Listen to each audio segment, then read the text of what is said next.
Babes in the Jungle by O. Henry. Montague Silver, the finest street man and art grafter in the West, says to me once in Little Rock, "If you ever lose your mind, Billy, and get too old to do honest swindling among grown men, go to New York. In the West, a sucker is born every minute. But in New York, they appear in chunks of roe. You can't count 'em." 2 years afterward, I found that I couldn't remember the names of the Russian admirals, and I noticed some gray hairs over my left ear. So I knew the time had arrived for me to take Silver's advice. I struck New York about noon one day and took a walk up Broadway. And I run against Silver himself, all encompassed up in a spacious kind of haberdashery, leaning against a hotel and rubbing the half-moons on his nails with a silk handkerchief. "Paresis or superannuated?" I asks him. "Well, hello, Billy," says Silver. "I'm glad to see you. Yes, it seemed to me that the West was accumulating a little too much wiseness. I've been saving New York for dessert. I know it's a low-down trick to take things from these people. They only know this and that and pass to and fro and think ever and anon. I'd hate for my mother to know I was skinning these weak-minded ones. She raised me better."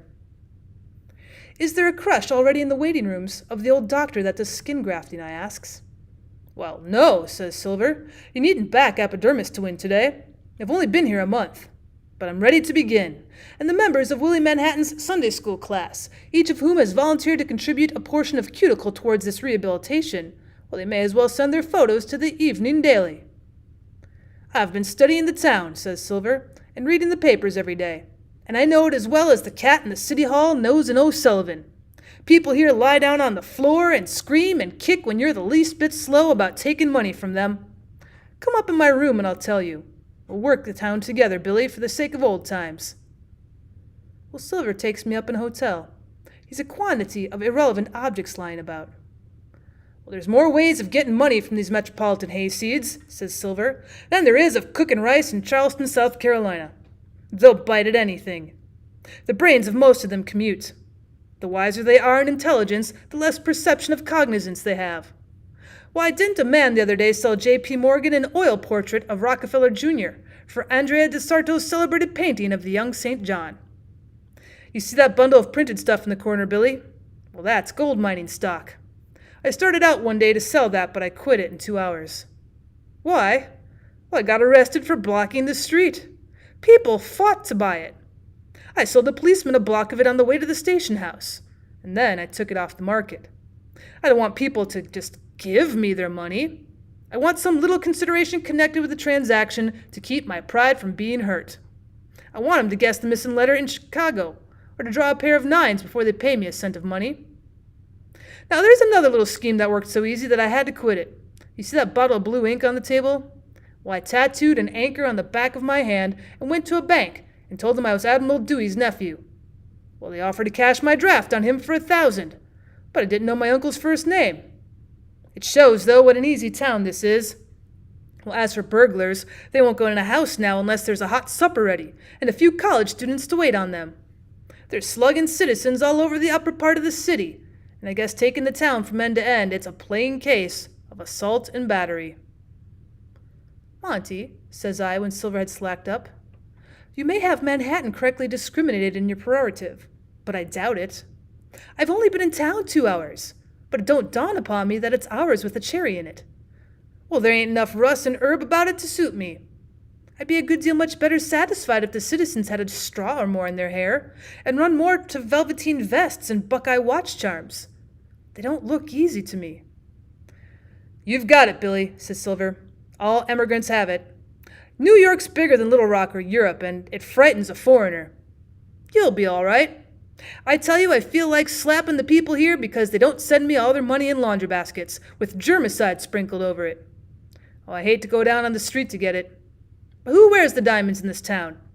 Why, Winnie, the wiretapper's wife, and Bella, the bunco steerer's bride. New Yorkers can be worked easier than a blue rose on a tidy. Well, the only thing that bothers me is I know I'll break the cigars in my vest pocket when I get my clothes all full of 20s. "Well, I hope you're right, Monty," says I. "But I wish all the same I'd been satisfied with a small business in Little Rock.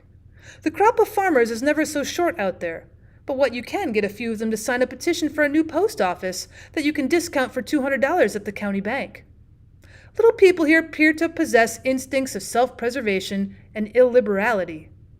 I fear me that we're not cultured enough to tackle this game. Don't worry, says Silver.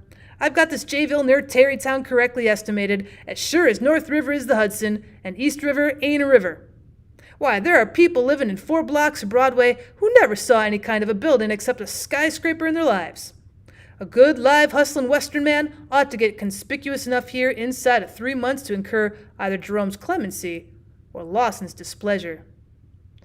Hyperbole aside, said I, do you know of any immediate system of buncoing the community out of $1 or $2, except by applying to the Salvation Army or having a fit on Miss Helen Gould's doorsteps?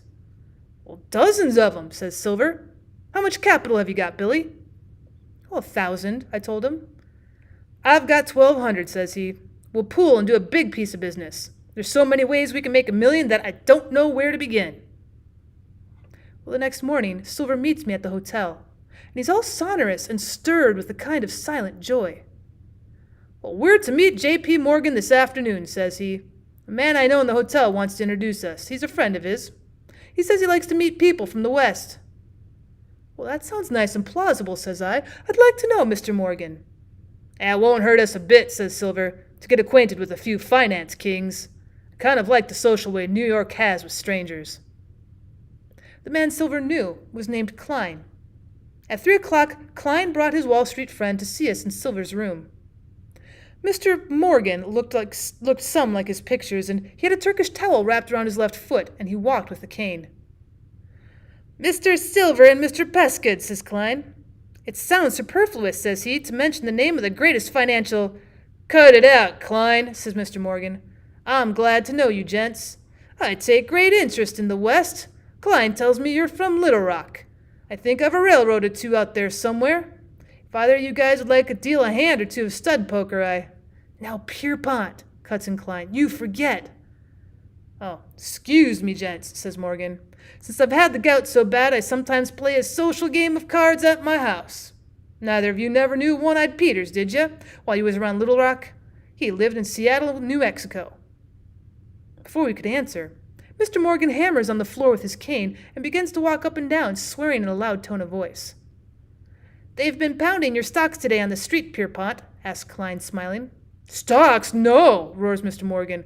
It's that picture I sent an agent to Europe to buy. I just thought about it. He cabled me today that it ain't to be found in all of Italy.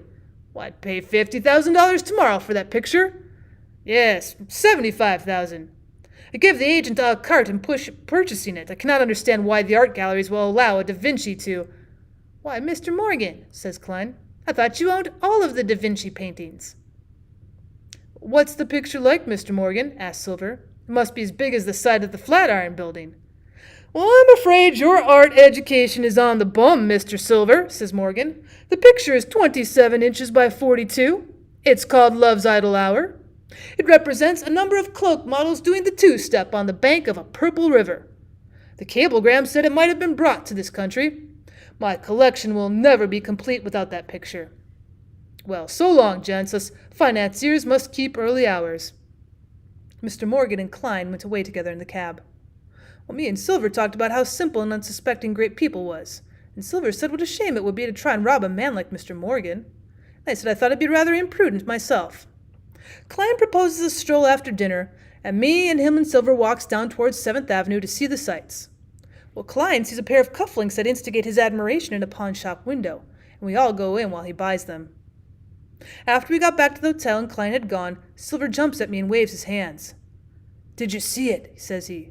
Did you see it, Billy? What? I asks. Why, that picture Morgan wants. It's hanging in the pawn shop behind the desk. Well, I didn't say anything because Klein was there. It's the article, sure as you live.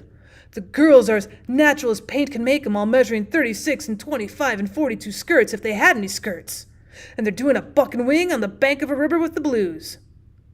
What did Mr. Morgan say he'd give for it? Oh, don't make me tell you. They can't know what it is in that pawn shop. When the pawn shop opened the next morning, me and Silver was standing there as anxious as if we wanted to soak our Sunday suit and buy a drink. We sauntered inside and began to look at watch chains. Well, that's a violent specimen of a chromo you've got up there, remarked Silver casual to the pawnbroker. But I kind of enthuse over the girl with the shoulder blades and red bunting. Would an offer of $2.25 for it cause you to knock over any fragile articles of your stock and hurrying it off the nail? The pawnbroker smiles and goes on showing us plate watch chains. That picture, says he, was pledged a year ago by an Italian gentleman. I loaned him $500 on it. It's called Love's Idle Hour. It's by Leonardo da Vinci. 2 days ago, the legal time expired and it became an unredeemed pledge. Hey, here's a style of chain that's worn a great deal now. Well, at the end of a half an hour, me and Silver paid the pawnbroker $2,000 and walked out with the picture. Silver got into a cab with it and started for Morgan's office. Well, I goes to the hotel and waits for him. 2 hours, Silver comes back. Did you see Mr. Morgan? I asks. How much did he pay you for it? Silver sits down and fools with the tassel on the table cover. I never exactly saw Mr. Morgan, he says, because Mr. Morgan's been in Europe for a month. But what's worrying me, Billy, is this. The department stores have all got that same picture on sale, framed for $3.48. They charge $3.50 for the frame alone. That's what I can't understand.